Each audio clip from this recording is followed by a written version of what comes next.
Where are they in the AFC West race now? Right now, they're still just barely hanging on to the 6th seed, which it's going to be an interesting battle down the stretch, just because there's so many teams that are still vying for that spot.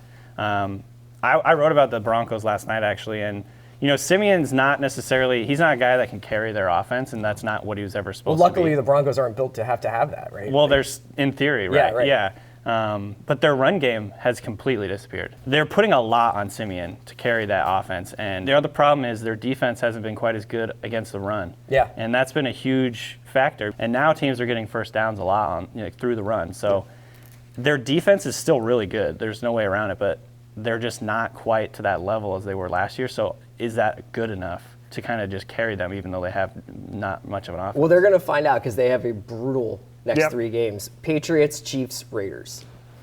They may go 0-3. Yeah. Because, again, they can't stop the run, and they can't run the ball. I mean, Justin Forsett was playing. I think he's on his... He got more carries than Booker. I know, and he's on, like, his 23rd team this year. He fumbled his first carry. Great, excellent. Yeah. And I can't believe he didn't work out.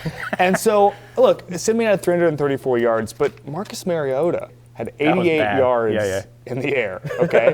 And so they were just like, you know what? We don't actually care about passing the ball. We're just going to run down the throats of the Denver Broncos. They can't stop us. It will neutralize Von Miller, neutralize, the DeMarcus Ware, all of these great pass rushers just run the ball up the middle. And if you can't stop that, then you cannot help your strengths. It's interesting because conventional wisdom has swung so much on the Broncos. In August and July, they had no chance of making the playoffs. And all of a sudden, they're going to win the Super Bowl again in mid-October. And now we're back to like, oh, they were who we thought they were.